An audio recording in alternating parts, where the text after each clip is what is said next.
professor Walter Roça é o convidado de mais uma edição de Pontos nos Is, aqui no UC Exploratório.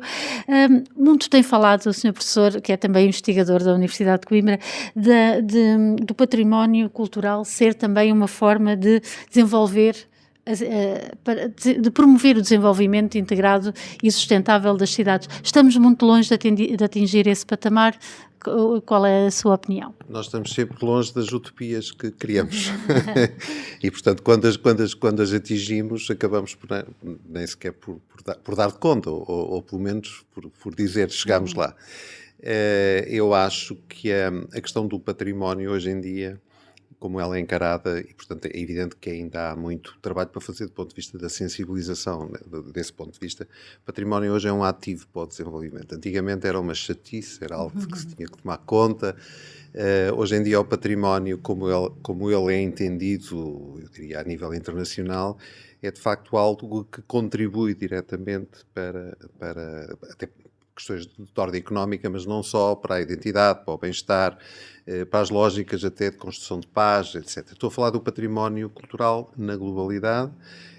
No que diz respeito às questões urbanas, principalmente em territórios como o nosso, Europa, que está pelo menos em estagnação, se não em diminuição demográfica, as políticas de expansão urbana, uma das coisas que aconteceu em Portugal, por imposição europeia, foi precisamente a contenção da expansão urbana, porque não faz sentido, e, portanto, muito para pressionar ações de reabilitação, de requalificação dos centros, etc.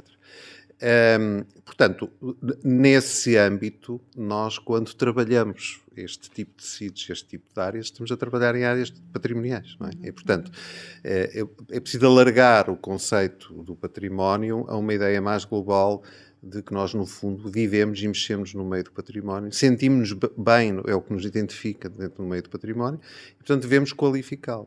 E, portanto, muito essa ideia ligada ao desenvolvimento. Por outro lado, isto já é uma doutrina, é uma catequese que me é particularmente grata, é que nós falamos muito de desenvolvimento sustentável, não é, hoje em dia. No fundo, a sustentabilidade, eu costumo dizer, é um sinónimo de património e vice-versa, não é? Porque se a sustentabilidade é nós legarmos pelo menos aquilo que recebemos, e tentar até legar mais, esse é o sentido de património, pelo menos na nossa cultura. Quer dizer, nós quando herdamos, nem estou a falar de património cultural, estou a falar de património em geral, essa ideia daquilo que nós recebemos dos nossos pais, não é? É de bom tom, de bom nome, nós conseguirmos pelo menos, isto usando até uma linguagem mais simples, não estragar, não estourar, e pelo menos legarmos aos nossos filhos pelo menos o que recebemos. Portanto, repare aqui, isto agora alargado, se nós transpusermos para o património cultural, vemos como hoje há uma convergência que é muito clara entre os conceitos de património e o conceito de sustentabilidade. No fundo, estamos a falar das mesmas coisas. Se nos cingirmos aqui a Coimbra, por exemplo, acha que Coimbra está no bom caminho nesse sentido? Acho que Coimbra poderia estar muito melhor. Portanto, eu não tenho... Sou um otimista, acho que em Coimbra continua a faltar um envolvimento, e isto não depende apenas, normalmente nós atacamos o município, as câmaras, etc. Os problemas de Coimbra arrastam-se há muitas décadas, e eu acho que tem a ver com uma falta de envolvimento da população no processo, porque no fundo a condução política, os bons políticos são aqueles que leem os desejos das comunidades. Eu acho que em Coimbra falta uma massa crítica alargada. É evidente que há pessoas preocupadas com o assunto. Portanto, eu acho que em Coimbra falta, de facto, uma estratégia. É evidente que a inscrição da Universidade na lista de Património Mundial deu um contributo importante ao nível dessa sensibilização, mas eu acho que falta uma estratégia global, uma vontade global.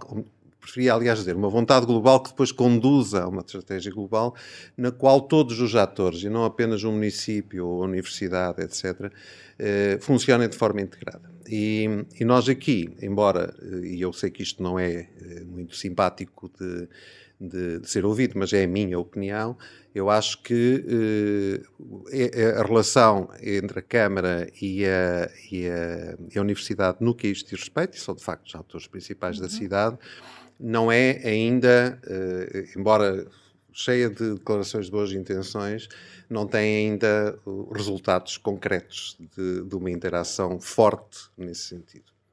É um passo que se tem que dar de futuro para chegar a esse patamar que tanto se defende. Eu não acho que é um passo que tenha que se dar, eu acho que é um passo que se vai dar. Acha que estão nesse sentido? Não, e acho que é inevitável que se dê, porque mais tarde ou mais cedo tornar-se-á inevitável. Nós a cidade de Coimbra tem um potencial extraordinário do ponto de vista urbano e até do ponto de vista humano, que faz parte de tudo isto. Falta conjugar isto para termos uma cidade que de facto seja aprazível e seja de facto uma cidade com uma grande qualidade de vida urbana. Vê-se perfeitamente que a população de Coimbra está à espera disso. Eu costumo dizer, há 10 ou 15 anos atrás, dizia-se em Coimbra as pessoas não saem à rua.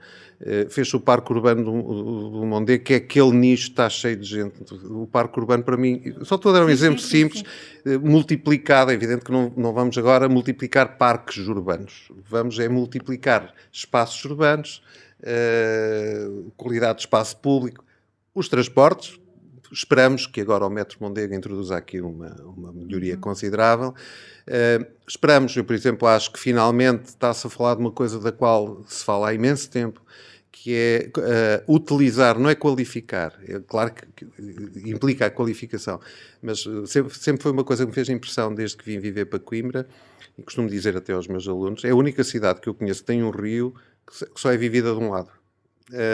Que não tira, as cidades normalmente centram-se no rio, e eu acho que Coimbra, por exemplo, isso é um salto fundamental.